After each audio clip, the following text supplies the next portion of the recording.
folks, welcome to another exciting installment, and not to mention that it is the Thanksgiving Day installment of the Paid in Green Peppers podcast. I am Patrick Hite.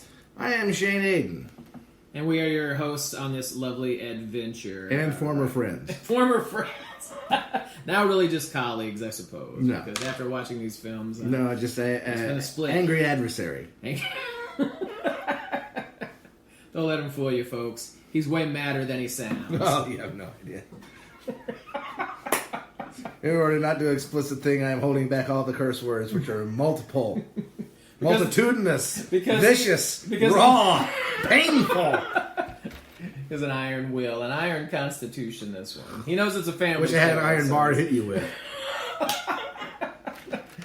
You could never hurt this noggin. It's made of titanium, I believe is what I was told. I'll give it a try. Baby with a steel head. I will give it a try. Franken baby. It's something. Oh, dear God. All right, well, see, look, you made me talk about the movie last time. I'm going to make you talk about the movie this time. I do not have it in me. Well, okay, first off.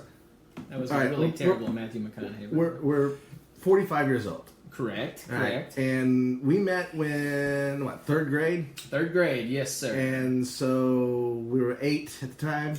Yes, that is correct. So because our birthdays are very close as well, the 19th and the 27th. Yeah, which makes you the old man. Why don't you just go ahead and give our social security numbers out there, too? Okay, shut up! No, so the public wants to know. Like 30, what's the math on that? 30 some odd years? You're asking me to do math. Yeah. Like 36, 37 years. 30, let's go with that, 37 years ago. Yeah, and as long as you've known me, have I been a person who believes in God? Yes. No more. Absolutely. No more. This film, this stop that right this in movie, its tracks, right? And it's not that it's the horrificness of the film itself has caused me to just question the existence of a loving and caring God, which it kind of did, but it's the whole religious overtones. And it reminds me of when my wife's aunt speaks of God. I think maybe I should not believe in something that she believes in. She's so horrible. Because you don't really respect your aunt, is what you're saying. Well, my wife's aunt. I don't even. Oh, your wife's aunt. You're right. Sorry, I take that. Right. So that's that whole thing is anything associated with if anything that bad associated with God. I'm thinking it brings down God. Doesn't bring them up. It was if someone was not familiar with what God truly is, to see this film, they would be very confused and think, okay, what's this all about? So I can see where you're coming from. This movie is not a shining endorsement on church or religion or I'm not sure if it was God. Because I just couldn't bring myself to research this one very much. It was so foul. Thanksgiving turkeys. Yeah, I know. I had to go there. So it was just. You folks will understand where we're coming from when we start if it was a Christian-based thing, right, or what. And this is sort of like the really bad version of the Baptist church basement rock and roll is evil sort of thing. Yeah, really. I got that vibe from this. I mean, before we get into it, it's like those internet memes where you have someone that shows someone that burnt up and they smoked one marijuana and this is what happened. This is what this whole movie is. It's a 90-minute long or an hour and 45-minute long meme of what happens if you take a marijuana. If you take a marijuana, this is what happens to you. This is worse than reefer madness. This is worse than really anything that I've come across as far as life. It's not a super great film. It's not a super great anything. Is it worth watching once? I say yes. No. You say I understand. I understand. It's 86 minutes, by the way, folks. So don't worry. It's not going to take 90 minutes of your life to watch this masterpiece. Yeah, well, 86 minutes. No, because it'll take you longer than that because you have to get up and throw up every once in a while. If you're gonna they make barf bags for that sort of thing. You need to take a break. Smoke some pot, calm yourself down. Don't do that. Do not listen. He's just disgruntled because this film will do that to you. But if you watch it with just sort of the idea that this was made to be serious, and I believe it was, but it really falls incredibly short of that mark, then you'll be okay. You'll be okay. It was made a shining point of this film. It was made in the illustrious year of 1972, which Shane and I both hold in high regards. I won't go into any details. Well, you already given the birthdays. I mean, good Lord. Right? We already said our day. You gave our birthdays. We're giving our ages. Gee, can anybody figure that one out? I'm not passing out DNA samples here. I mean, it's just the way, eye color, any of that. But now this movie, have we even said the title yet of this film? The film is called Blood Freak from 1972. And it was written by Brad F. Grinter and Steve Hawkes. It is starring Steve Hawkes, Dana Cullivan, Heather Hughes, and Bob Currier. And if you're scratching your head going, I'm not really familiar with any of these people, well, were you? I wasn't. I didn't know who. Why would I be familiar with any of these? Maybe you were a huge Brad F. Grinter fan. That's who directed it, who helped, write it. And is that the Richard Boone looking dude that appeared every once in a while giving himself lung cancer? Actually, that is him. Okay. Yes, that is him. So, well, all right. Should we give some facts first, or should we just jump into the plot and give some facts later? What do you think? I'm going to give you a chance to... It's too early in the morning to drink, isn't it? Okay. It is. I have a cup of Joe waiting on you. Go ahead. I'll Irish up that coffee behind your back. You go ahead. Well, first of all, we'll start off with some facts. The characters of this film, pretty much three main characters. Herschel, who is not the guy from The Walking Dead. No, not that Herschel. This much more famous Herschel from this film. Herschel, played by Steve Hawkes. Angel, played by Heather Hughes, and Anne, played by Dana Cullivan. So these are the stars of this 86-minute masterpiece. Now, the director / narrator / partial writer is Brad Grinter, who was born in Illinois in 1922. Oh, great. Another strike against Illinois. And he died in 1993. I don't know if it said anything about him hopefully dying in Illinois to lung cancer, because the few times you see him in this film, he's smoking constantly. Smoking constantly. I don't understand if that was for kind of a Rod Serling-esque kind of thing, or just ambient. I don't know what it was supposed to be, or if he was just heavily addicted to nicotine. I don't really know. I'm gonna go with he was a chain smoker. I think you're right. Given the ending of this movie, which we'll get to eventually. Not soon enough is kind of what I'm thinking. That's what I was thinking the entire time it was on. But the movie was produced by Grinter, directed and narrated by Grinter. Actually produced by Grinter and Steve Hawkes, who played the main character, who ends up becoming this thing. But we'll talk to you about that here in a moment. It was also written by Grinter and Steve Hawkes. I guess these guys were buds somehow. Anyway, some more facts. Steve Hawkes, after this masterpiece, went on to, or actually before this maybe, I'm not quite sure. Actually before this, I think he starred in a series of Tarzan films in Spain. It was before or after, I'm not quite sure. But anyway, if you recognize this guy after watching the film, and you watch a lot of Spanish Tarzan. Because there's people just clamoring for the Spanish Tarzan series. Exactly. I know, right? No. No, they're not. No. Well, maybe people in Spain, maybe they were huge Tarzan nuts. I don't know. Maybe. No. I don't know. But anyway, this film was shot in Florida. Oh boy, it was original. Florida. Right. You can go there probably. He's stumbling in the same swamp the last idiot was stumbling through. Exactly. There's a lot. Yeah, I'm seeing a pattern here with these horrible films filmed in Florida. Must have been cheaper to make them there or something. I don't know. Maybe it's the tropical locale. But anyway, this film was originally rated X due to the violence. Which I can only... violence. It was, I guess, for the early 70s, sort of violent. The actual decapitation of a live turkey was pretty gruesome. That was gruesome. I agree. I was kind of like, But, okay. Everything else was just sort of... I like to think that after they killed that, someone had a nice Thanksgiving dinner. Well, I'm assuming that's the one that they cooked. Yeah, that's what I'm thinking, too. So even though they killed an animal on camera... you're not going to get PETA certification. No animals were harmed for this film. Right, because they absolutely were.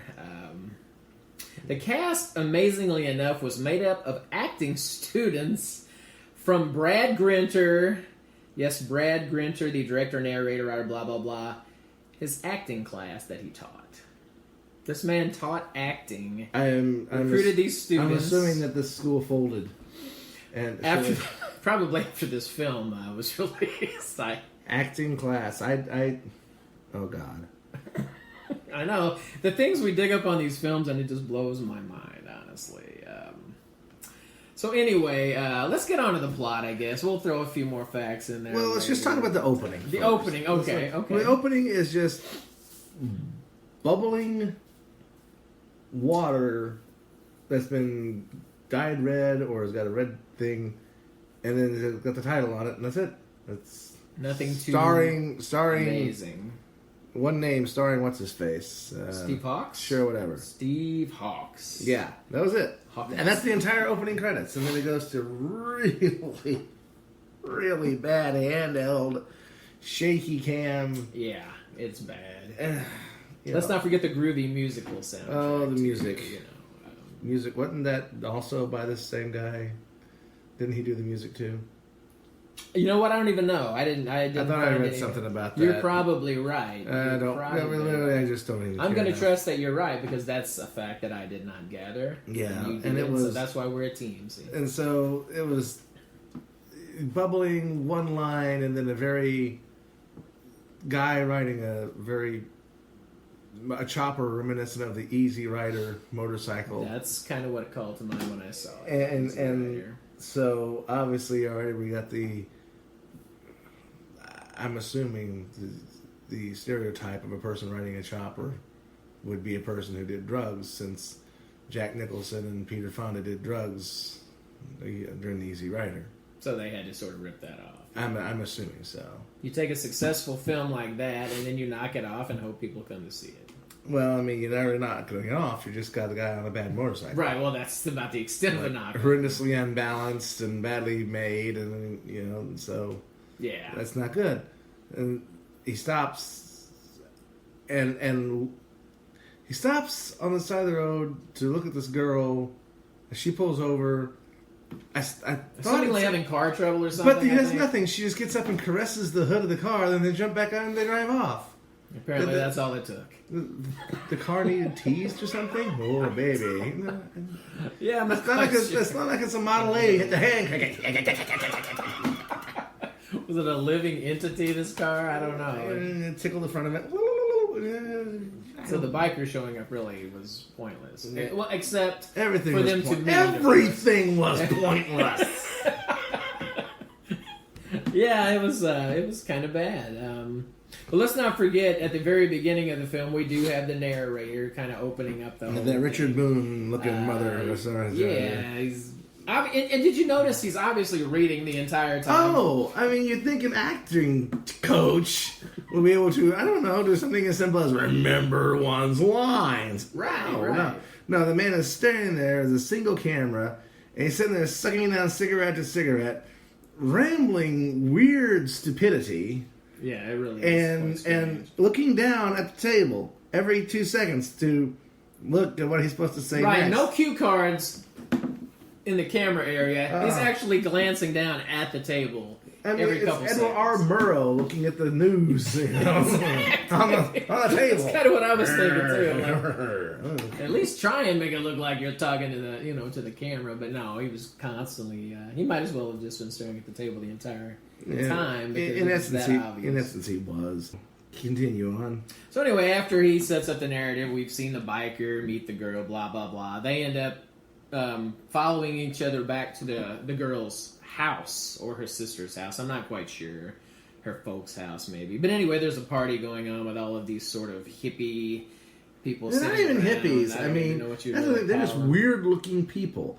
There are only a couple people who actually look like hippies. That's true. That is true. And they got a very disgusting, sleazy-looking, convincing drug dealer.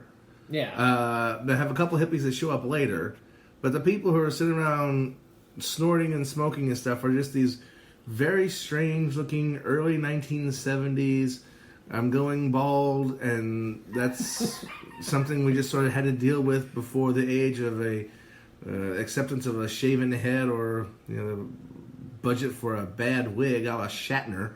Right. So everybody's just male pattern baldness apparently was like the bubonic plague because everyone except for helmet-haired Stephen Hawks, he's the only one that didn't have some. He's got quite the head of hair, quite the super pompadour. I mean, it was a giant Evil Knievel hair looking. It really was sideburns thing. So I guess that's the other reason that this woman was attracted to him is that you have hair. He still has hair on his head. And did you notice several of the people at the party were actually quite old? I mean, you get a lot of older looking people there. Again, I mean, if you have your acting class, these people are really good. They're looking for their break in South Florida. That's true. Entertainment capital of the universe. Right. It's sort of like the little Hollywood. Where are they trying to think? What kind of jobs do they think they're going to get in Florida? Are they going to work for Disney World? That's about it. Disneyland or whatever it is down there. Whatever, fascist corporation thing it is. I'm not sure what it is. Right, one of those. Disney. We'll just call it popping Disney. up everywhere, folks. They're all over the place. Walt Disney hates us all. He laughs at us from the seventh ring of hell.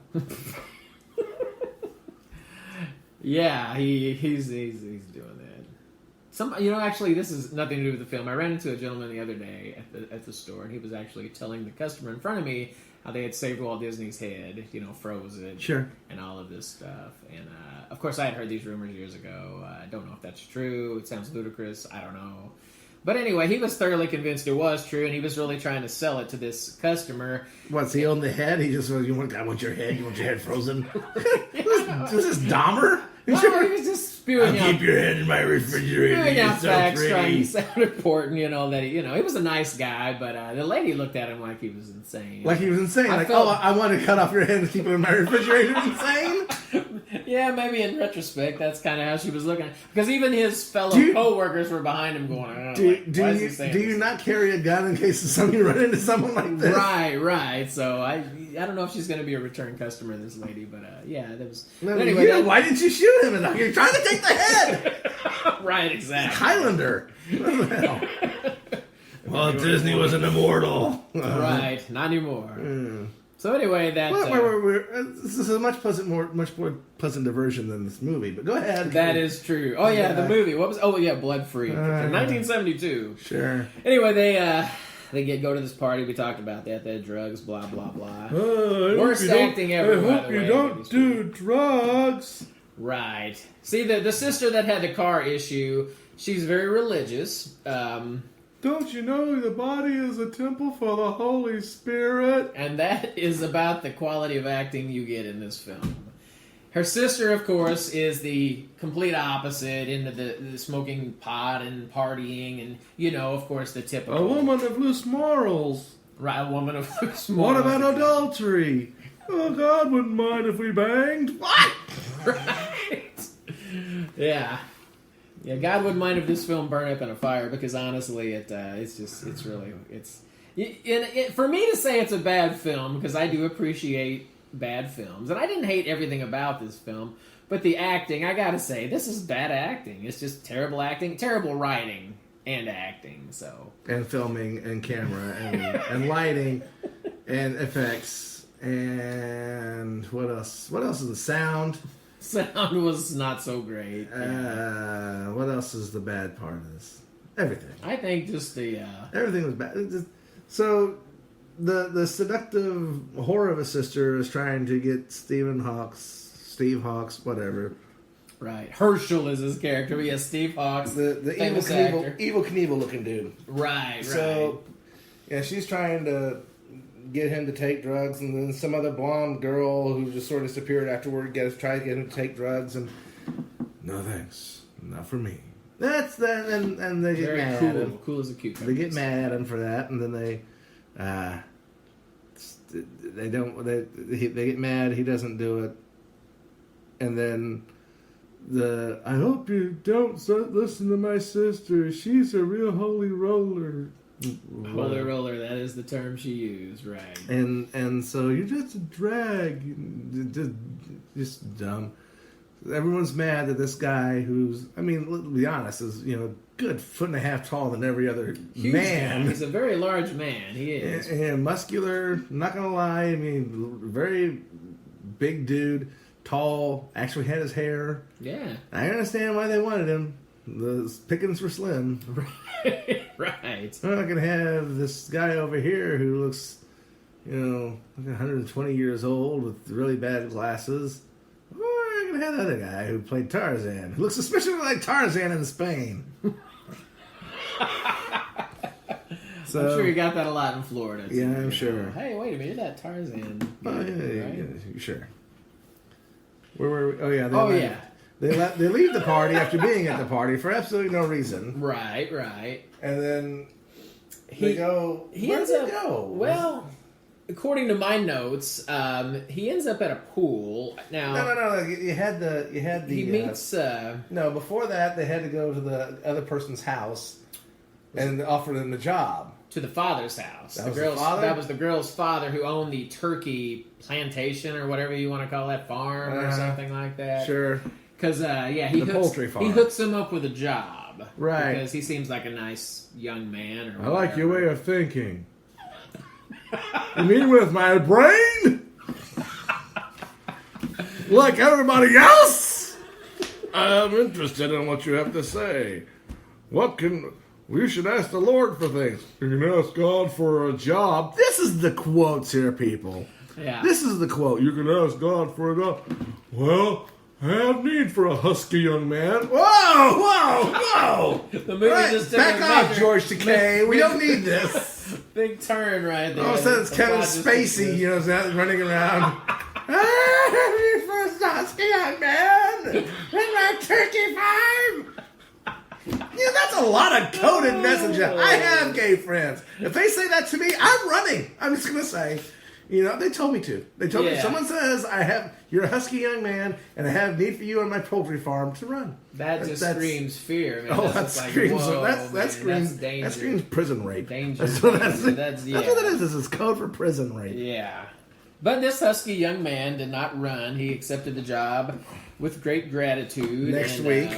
Next week. You can wait till next week. Yeah. Then the next day, he's at a pool. Doing some cleaning the pool for the guy? And then the whore of Babylon, she shows up and tries to seduce him in her 1960s bikini. Right. And then she gives him a marijuana. He finally accepts. He caves. He caves because she called him a coward. She did. She called his bluff. She said he was a you're a coward. Oh.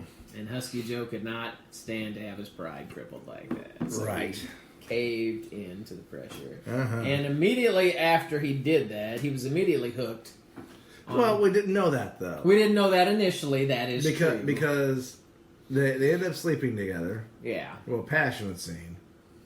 Yeah. Yeah, I'm sure that's another reason for the X rating. Oh, yeah, even though there was really, there was nothing to it, but... There was nothing at all. Just a lot more bad acting, really. Oh, God.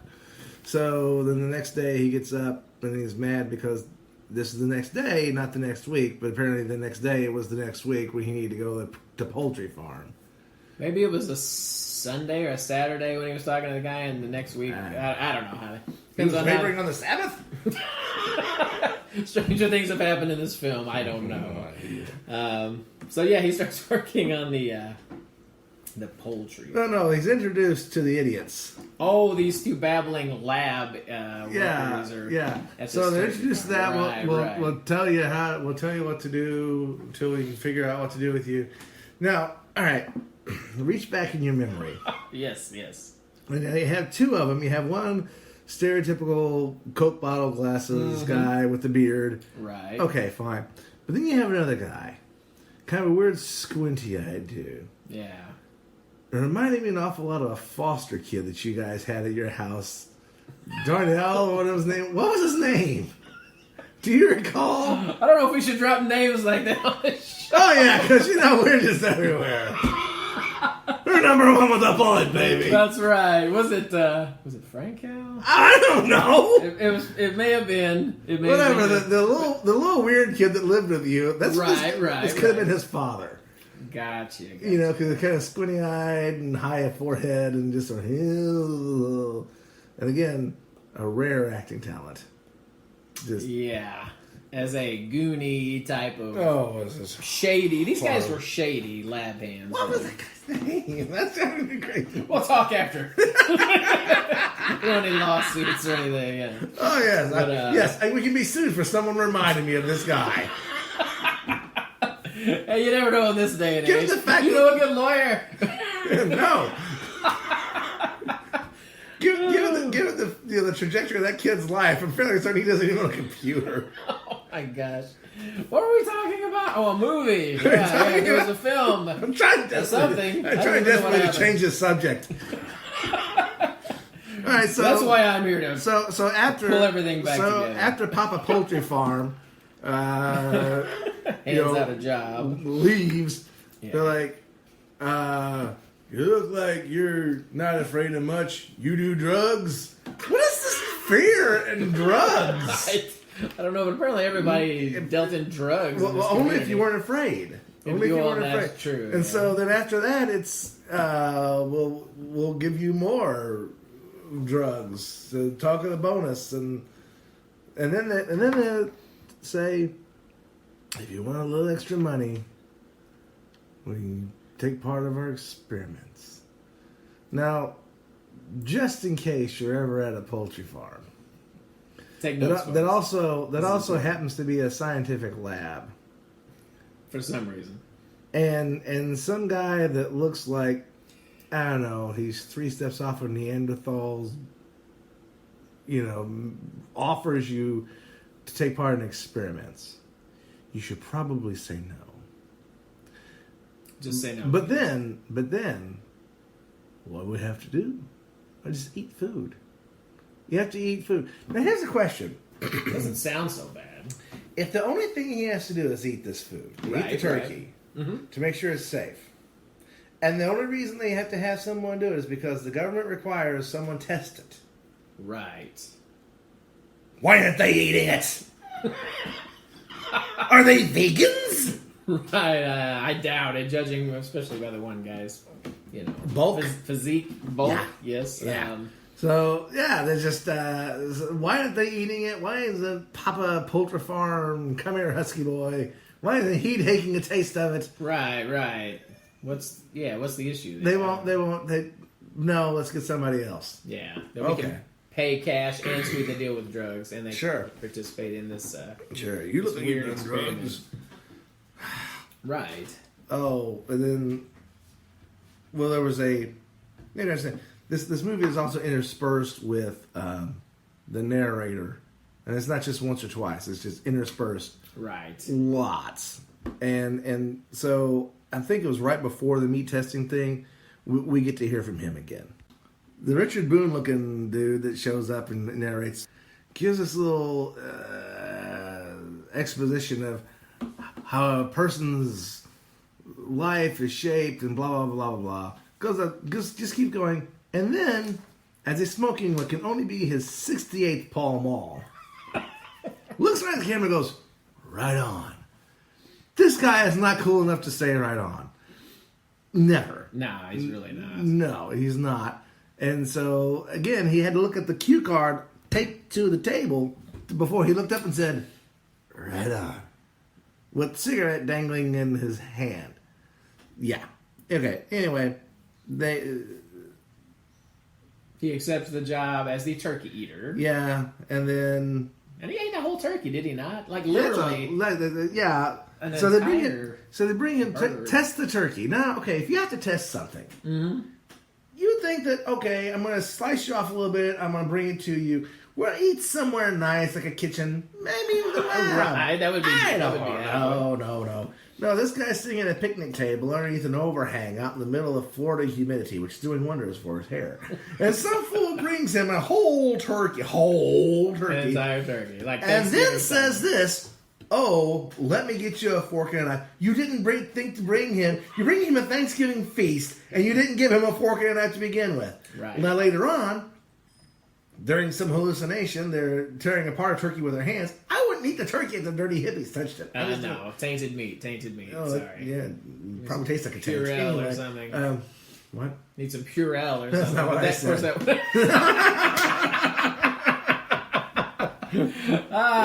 Yes, tainted. yes. It ain't tainted. Anyway, so he goes back home. Why am I continuing to narrate this? Oh, I'm trying to get over with. That's why. Trying to speed things along. I Oh, dear suspect. God. So I can go home and drown my memories in tequila. He becomes very ill. Oh, he starts having withdrawal. Yeah. Now, I don't do drugs, nor do I advocate for drugs. I'm a libertarian, and I see the reasons that. So you like books? The criminalization of the decriminalization of certain drugs or all drugs could be beneficial to the economy on several different levels, and there are pros and cons to that. I am also an attorney, and I have dealt multiple times with people who have partaken in cannabis and other drugs. And I can say with all honesty, there has never been in the entirety of recorded human history a person going through withdrawal because he smoked one freaking joint. Oh my God, Reefer Madness didn't even get it this wrong. This guy starts going down, and it's not just like, oh, I kind of want more drugs. This guy goes through an American Werewolf in London level spasms. He really does. He's falling all over the place. He's screaming. He's flexing his muscles, popping out the veins. And, I expected him, honestly, at any point to say, oh my God, I'm burning up, and rip off his shirt and bare his butt and turn it, because it'll literally, that's obviously. I actually think when they made American Werewolf in London, they were copying that scene. Copying that and the effects. Pretty much the same effect. So then they had to call in the drug dealer and the horror sister. I don't know why I'm doing that. She seemed like a nice enough girl. Yes. Anyway, so she calls the drug dealer, and he brings over a joint, and the guy smokes the joint and calms down, and all is well with the world. Now, again, I've dealt with drug addicts. I've dealt with people going through actual withdrawal. I've seen these things. I've researched these things. This is part of my job. And again, despite the fact that no one's ever gone through withdrawal for having a marijuana. He took a marijuana, and now he's going through withdrawal. He's puffing this thing like George Burns during a bad joke, and just going. And then he's calmed down and fine. Now, even if you're a junkie and you're going through withdrawal and you're actually sweating balls and just going crazy, shooting up does not make it immediately better. You still have to wait till the whole thing gets in your system. It sort of has to process, right? It's an entire thing. And so then he threatens the drug dealer. You're going to supply me. You got me hooked on this stuff. Yeah, he's going to kill him if he does not. Break every bone in your body. Yeah. That goes over well. No, the drug dealer is going to supply him. Yeah. Or die. I guess. Well, no. Just break every bone in his body. Well, yeah, that's really not the same as dying. Not dying. Living in sheer agony, maybe. Well, I guess if you broke the bones incorrectly in the neck, that would be... could, yeah. He should be selective. There's potential of death. He should be selective and do it slowly, one at a time. One digit at a time. Exactly. So... Yeah. Then... Was it the next day? It was, yes. That he turned... Yeah, please continue. Okay, after this all happens, and he has ingested the turkey, of course we already talked about all that, he begins convulsing, we talked about that, and then guess what happens? Well, no, this is the second convulsing. Well, this is the second. The second convulsing, which you have to understand, this guy throws himself down on the ground and tries to imitate seizures. Right. And he's just sort of sitting there just shaking his arms as hard as he can. What you really need to do if you want to amuse yourself, if you actually do want to just endure this, find this online. Go to that scene. Just sort of scroll through till you find that scene where he's shaking. And separately, play some Misfits music. Or just like and he's just shaking out to the thrashing to the beat that's music. punk music. That's actually kind of what it looks like. early I trash. agree with that. Yeah. Yeah, and so 70s version. Yeah, then he. Actually, after the convulsing is sort of when he begins to change physically. That you go back to him disappearing, and you go back to the lab monkeys. Right, because his body's gone. Because these lab monkeys, don't they dump the body? Kind of like, oh dear. The Coke bottle glasses is walking around outside, filling out forms. Because all science is conducted in the outdoors while walking. Yeah, that's because God, you wouldn't want anything to be slightly illegible when you're talking about serious scientific method. What is that? A 3, a 7, or a Q? Who knows? It's all the same. Who cares? It's all filled out. Yeah, and so then this guy puts the one of the worst gawking reactions in recorded cinema. It's abysmal. It's Captain Kangaroo did better with that. And so, and then they dump the body. Well, he goes to call for help, but he stops and strokes his beard. Right, like he's contemplating. Maniacal, like he's contemplating. Well, what are we going to do here? Is this going to get me in trouble? Then they tell Papa Poultry Farm, you're a husky boy, that they dumped the body. Why did you dump the body? Well, we were scared. You should have seen him. Okay.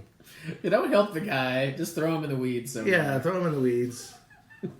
My cousins almost did that to me one time. Oh yeah, that was a different. That was a different story altogether. It was a different time. There was no turkey involved, right? No, there was alcohol involved though, and I was 5.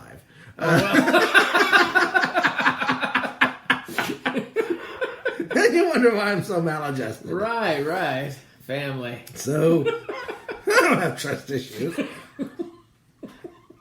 So. Now it all makes sense. Then the lab monkeys are like, we don't want the cops coming here with the Missing Persons Bureau asking questions. We're not involved with anything if we just take off. Now, I'm saying this as close as humanly possible to the actual effects of the chat that these people are having. And so they're just like, oh, we're just going to leave. And then Coke Bottle looks at Squinty Joe and says, sometimes I think you're the brains of this operation. I'm assuming that's supposed to be a joke, but everyone appears so stupid it could be probably true. Yeah, it could have been quite serious. So, yeah, then the transformation happens. You don't see it. No, everything becomes very dark for a very long time. It's not like a real cool Jekyll and Hyde effect where the hair starts growing and face change. It's nothing at all. I don't even remember seeing anything happen. No, I didn't. Then you got the horror sister. Again, she seemed like a very nice lady.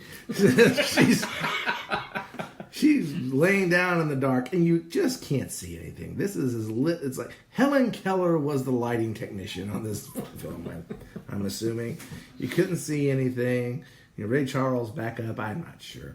So you sort of get a glimpse of this turkey chicken. I don't know. He's just got a big pecker. So he's a husky. He's a husky guy. Boy. Yeah, come here at the poultry farm. So she screams and then faints, and the camera never moves, and then the things just go on forever.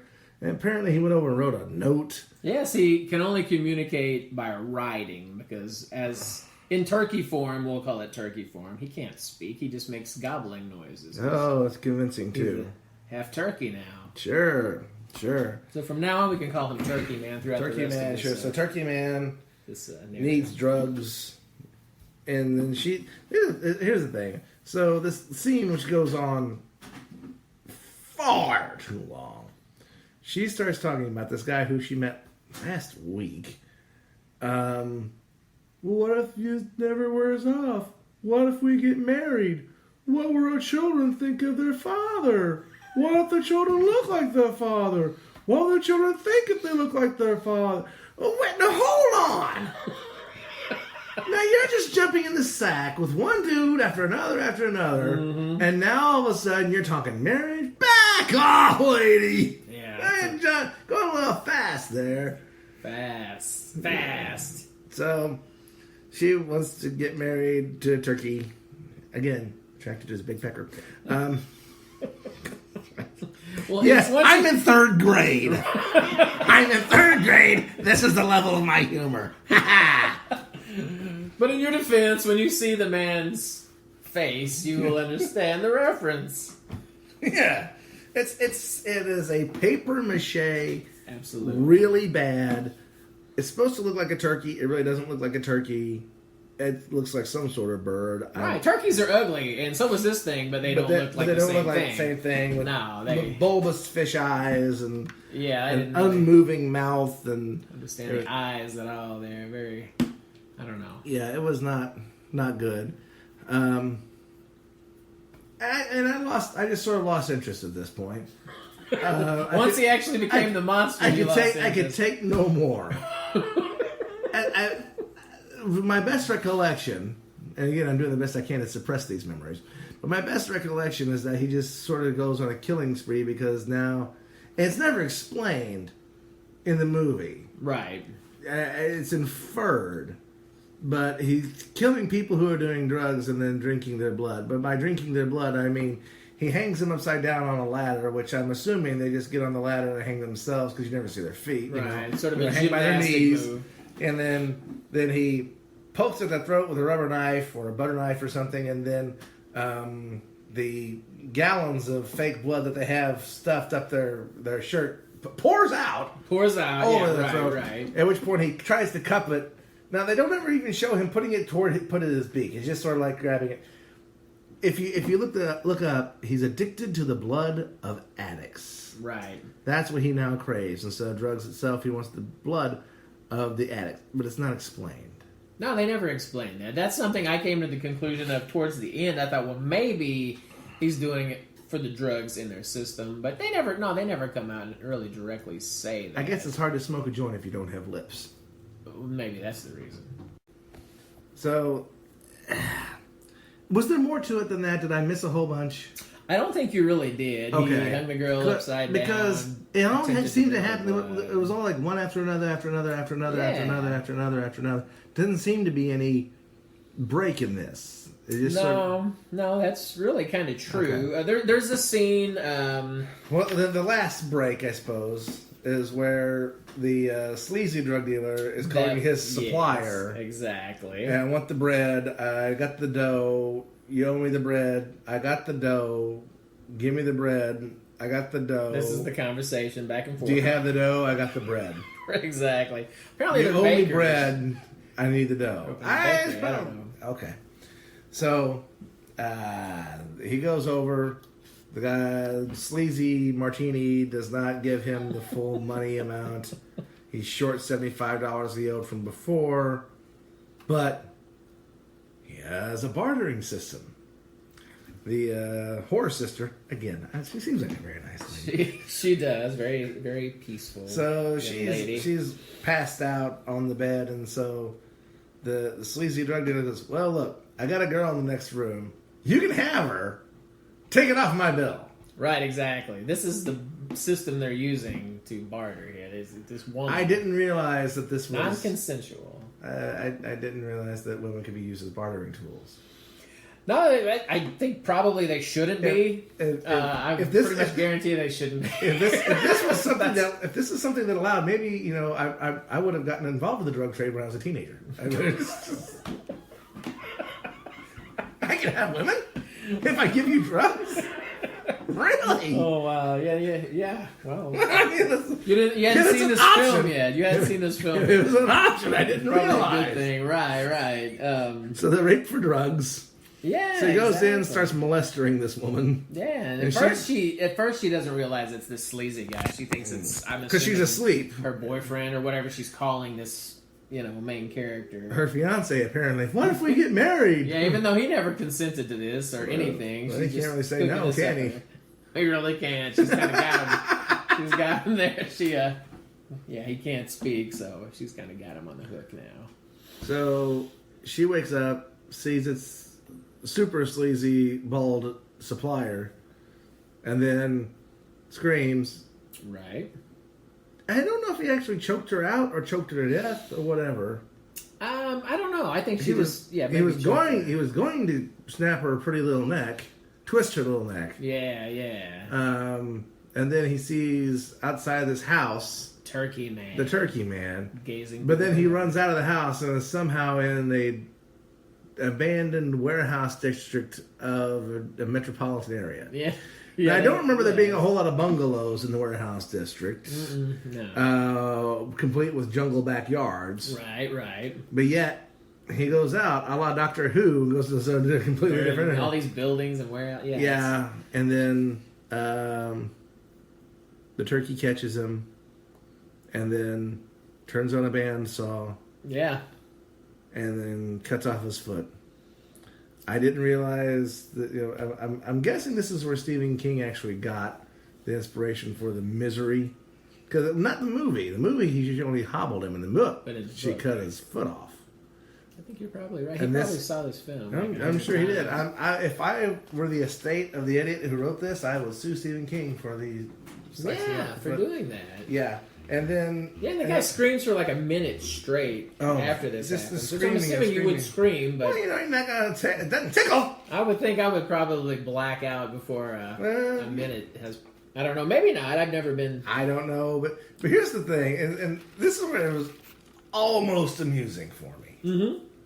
I'm a Gwar fan. Right. Now, this guy apparently was an actual amputee. So I was going to bring that in. So they cut off a fake leg. So he's actually sitting there, holding a stump.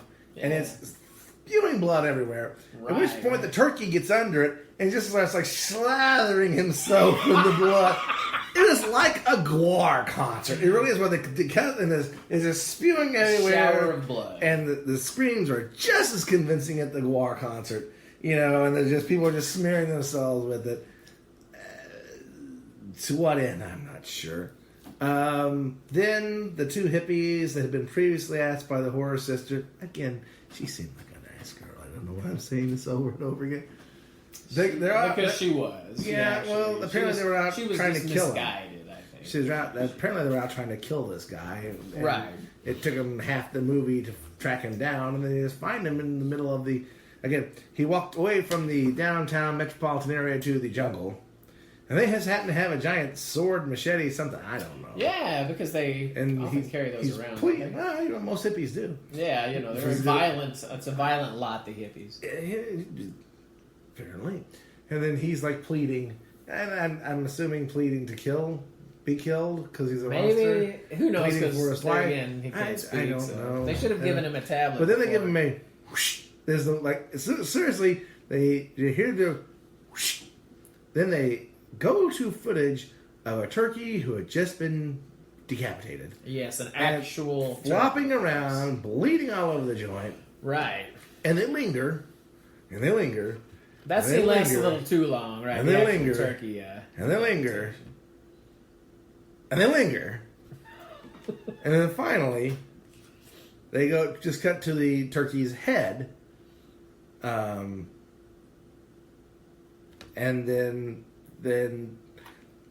the implication being that they cut off the turkey monster's head. Right. Then you see the turkey monster's head, and the mask has seen better days. It's been through a little bit of abuse, broken and deformed. And there's a turkey next to it, and everybody's just tearing off chunks of the turkey, like a cooked turkey, next to a giant turkey head. Yeah.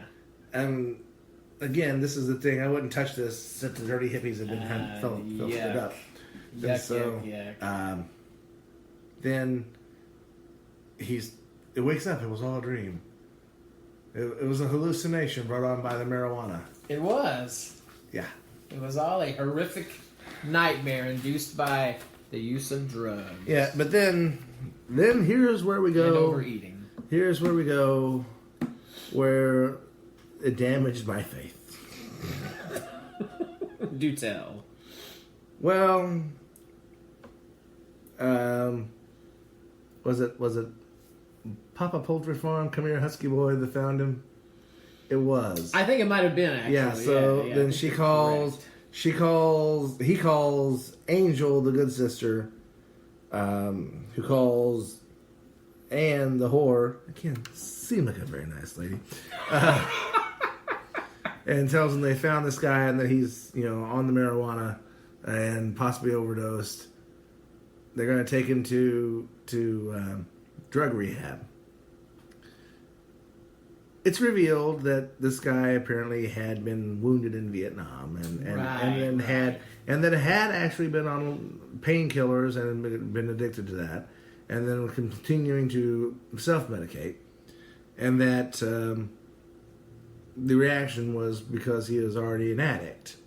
Now, I could get this sort of behavior if we were talking about opioids, if he was shooting heroin or freebasing cocaine, or for the modern time, snorting Oxy, or doing a little E, or looking a little Molly, apparently I had a lot of experience with this stuff. This is a public service announcement. Oh, it's something. But no. Oh, it really is, though. He had taken a marijuana, and so that's what caused him to fall to pieces. And then after, again, the first part of this where, the first party where she's, don't do that, don't you know your body's the temple for the Holy Spirit? And then talking about, I like the way there's a lot of Christian references. Then it's like, you need to ask God to forgive you and help you through this. At which point, Steve Hawks, Turkey Man, breaks down and cries to the Lord and has this big heartfelt prayer.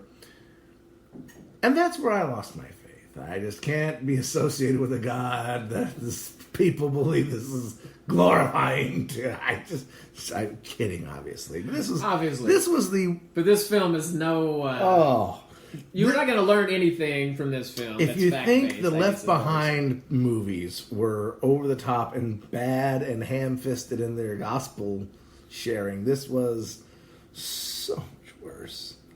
And then we go back to Richard Boone looking dude, smoking what could only be his 78th pack of Marlboro Unfiltered.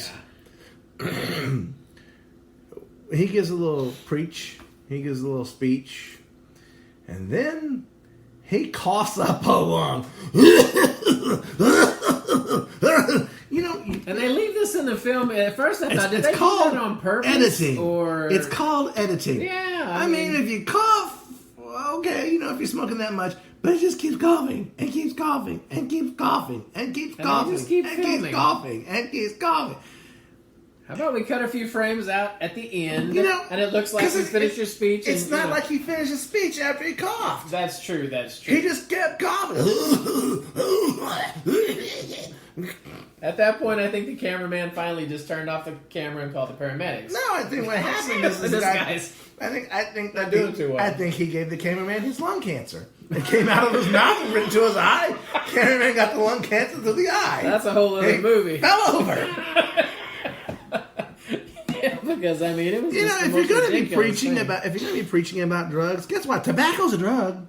Exactly. Just saying, if you're just. And this guy, man, hard and heavy. 86. This was basically an 86-minute public service announcement that this guy had concocted to try and draw you in, and then at the end give his little spiel on what he, thinks. But it was just not well executed. And executed. That's a good idea for most of these people. Execution. Line them up. Right? Oh my gosh! So hang him upside down from a ladder, and it was just turkey. That's another. But the man and the girl do get together at the end. I forgot about that. The happy ending, because he was like, "That's right." He said, "Let's give it our own happy ending." Was your happy ending? Splitter. Happy ending mean you get a lung transplant? I'm just wondering there. That was his happy ending. I guess he so. took the funds he hoped to raise from this film. Then you have the music only, where this woman is just standing on the pier for no reason, and this guy shows up for no reason. And I don't know, did he track her? Is this like, this is pre-cell phone? How do you ping her? I have location? No idea. And then they hug. Stalker. Then they hug, and then everything's great. I guess she's going to give him her whore ways. Again, she seemed like they frolic together to the sounds of acoustic guitar. Yeah. Okay, and I actually have to say, yes, a lot of the music was actually not badly produced. it wasn't bad. No, some of it was not, was fairly well. It didn't really go with the with movie. what was going on, right? But as far as actual music, certainly some of the better horrible nonsense I've heard. Yeah, no, we've Zat, for instance. Hippie music and Zat was way worse. So some of I gotta give whoever it was just a little bit of credit. It wasn't horrible. No, it wasn't. That wasn't horrible. Everything else was. Everything else was. Everything else was, and I'm even saying that. And so here we the come. music was by Gil Ward, by the way. Okay. If that tells you guys anything. Not really. Musical director. That's where I was getting is the film editing by Gil Ward. So music and film editing by Gil Ward. There we go. So shout out to Gil Ward and music department Gil Ward. Well, so if this another somebody did something right on this film, Gil Ward did okay. Another chink in our friendship. Another notch against me ever coming back up here to do this. Well, hey, you love this. This opens our eyes to some lost classics, masterpieces, whatever you want to call them. Right? Am I right? No, you're not right. No, you're not right. You're very wrong. it maybe as wrong as you've ever been. I don't know. Oh, one more quick trivia fact. Heather Hughes, who played, which one was she? She was Angel. Now, was that the naughty girl or the? That was the good girl. The good girl, Heather Hughes, Angel. Okay, she was also in a movie called Devil Rider, as well as a film called Flesh Feast, also directed by Brad Grinter. And those are both from 1970. If you're interested in checking those out. Well, I'm not. I probably am not either, to be honest. Well, we need to wrap this up, and right. So I need a saran wrap. Yeah, foil. You prefer foil for our green peppers? Green peppers, got to keep them fresh. That's right. I'm Shane. I am Patrick, and this was Paid in Green Peppers, possibly final podcast. Happy Thanksgiving.